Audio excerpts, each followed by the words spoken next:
we finally have this thing.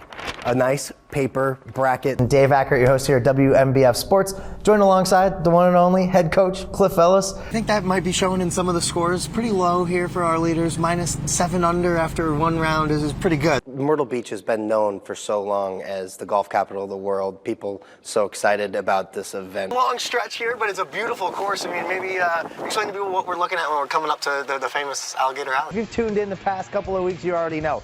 No shortage of touchdowns and big plays over the next about 15 minutes or so. And if it's anything like last night, we are in for a good one. And I don't think lightning strikes in the same place 3 times in a row.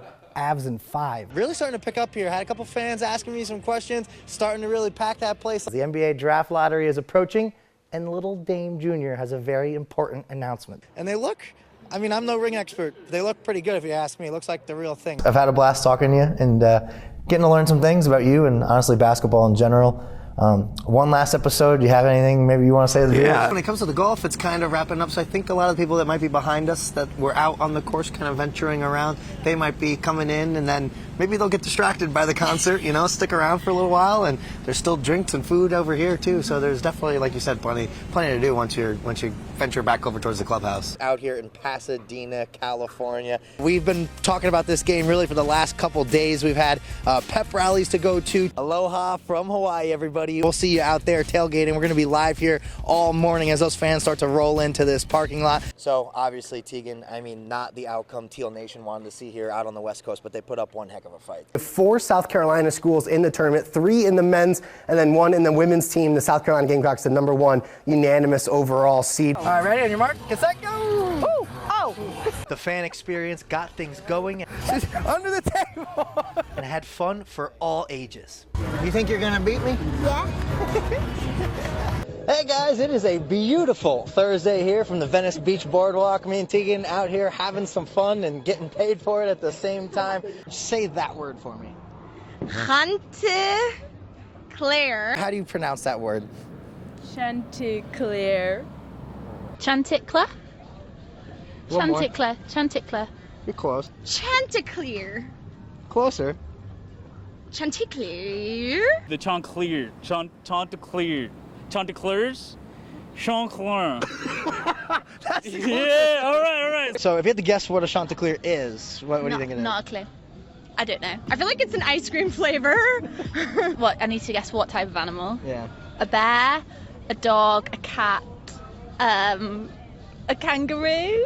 All right, last question. San Jose State or Coastal Carolina, who's winning? We got San Jose. I'm from California. San Jose State. We're getting a lot of California people here. Yeah, I feel outnumbered. Who do you think's going to win? CCU.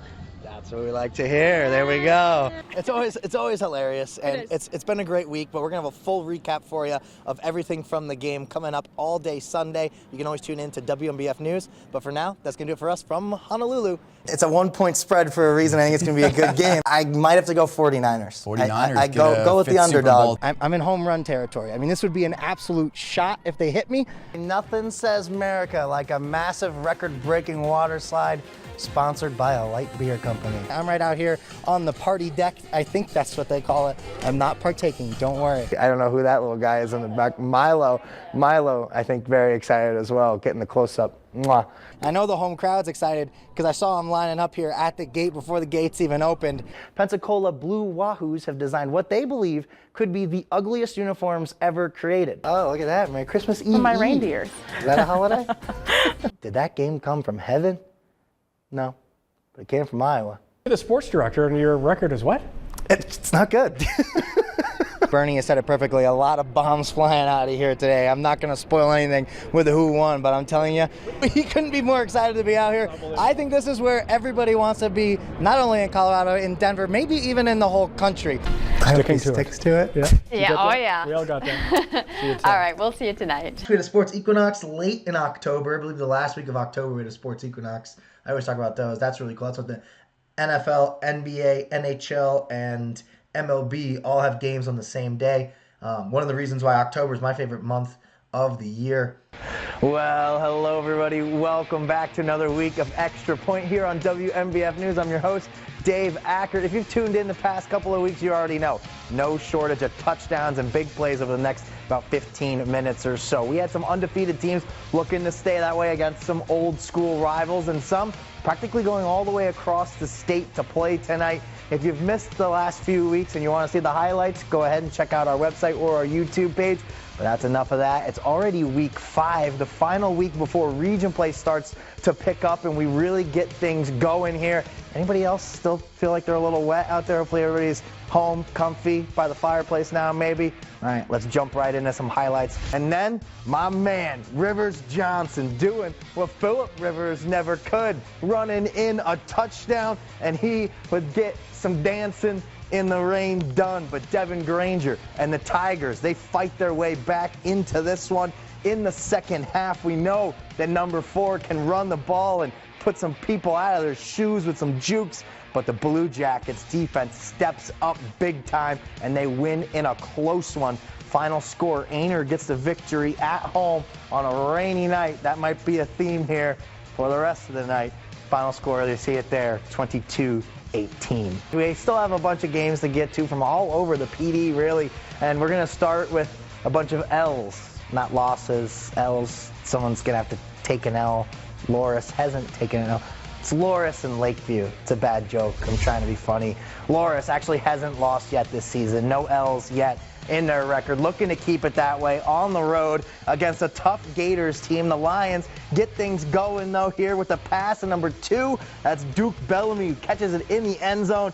Alrighty, into the play of the week we go from week 4. The winner, the Conway Tigers. Much thanks to Devin Granger scrambling, making that throw out to Jordan Jenkins, who just gets over his defender in the end zone there. Watch it again. We zoomed it in, put it in slow-mo for you, because this duo, it's not the first time they've done something like this. And remember, you can vote online and on the WMBF News app all week long from Monday to Friday to help pick this week's winner, because there were plenty of good plays that we're going to have to pick from too. But that is about all the time we have here on this week's episode of Extra Point here on WMBF. Thank you for staying up late with us. If you missed any of the show or maybe want to see it again, obviously if your team won, you can share your team's highlights with family and friends. It's really easy these days with social media. You can just boop, boop, click a couple buttons. All the highlights you just saw are going to be up on WMBFnews.com in just a few moments. And we're going to do this all again, same time, same place next Friday night. Hopefully not as rainy for us, but I will leave you here with one last look from some of the best plays from week 5. Some of these could be one of those plays of the week I was talking about. They could make the final cut to the last 3 that you'll see next week. You can start voting for on Monday for that play of the week after the weekend. But for one more time, I'd like to thank all the hardworking men and women here at WMBF who help us get this show on air. All the people behind the scenes that make it happen and get to all these beautiful football games and highlights you see right here on your screen. Hope to see you next week, and I hope you enjoyed the show.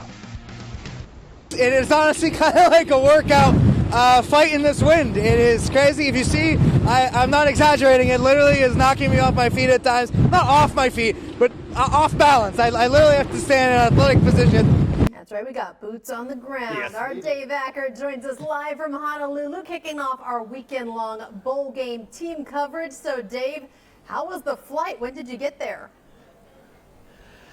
Yeah, hey, boots on the ground, but it's going to be flip-flops here pretty soon, maybe tomorrow. We literally just missed a beautiful sunset. I mean, I really thought I was going to be able to show you guys something cool, but about 20 minutes ago, the sun just set here. We're 5 hours behind you guys out there, but the flight went really well, obviously really long. It was like 11 hours, but no complaints, no turbulence, and literally got my rental car. The tripod just got delivered here, too, for this whole setup about 20 minutes ago, so we really got lucky. And you've got a couple more days to show us the sunset. So tell us, I know the team arrived well before you did, days before. What have they been up to? Yeah, so they got here Monday. They really got to do a whole full week of festivities. They got to do a luau. They get to go to Pearl Harbor. They have a bunch of things planned, a beach cookout, and so they're really getting to enjoy the scenes, get a couple beach days in, but they are here on a business trip, and they do kind of bring that up, too, every time we ask them about it. They are here to play a football game. Yeah, I mean, obviously they're on a business trip, so are you and Teague, and we're going to have your schedule action-packed this whole time. But, Dave, is there one thing that you want to definitely do before you get back on the plane and head back to Myrtle Beach? What's on your bucket list? That's a good question. First thing that pops in my head is actually sports related. Shocker.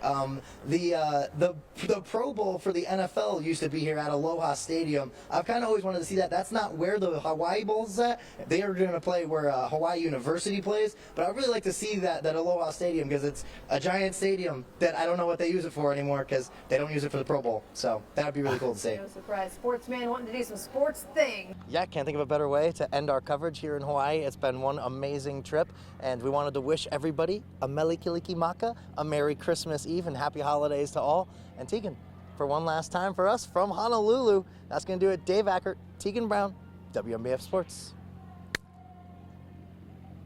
I wanted to give a special shout out to the Myrtle Beach Table Tennis Club. It's a sport that sees a spike in America in popularity at least every 4 years, especially when players like Connect Jaw are making it further than any other American has before.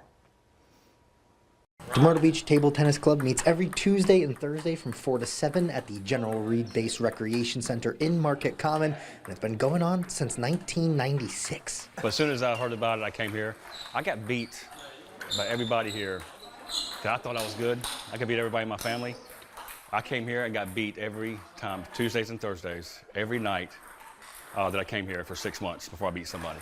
I kept coming back because that's the love for the game. That's what brought me back. Two of the best things about ping pong or table tennis are how studies show how good it is for your brain with the hand-eye coordination and the exercise, and how anyone can play.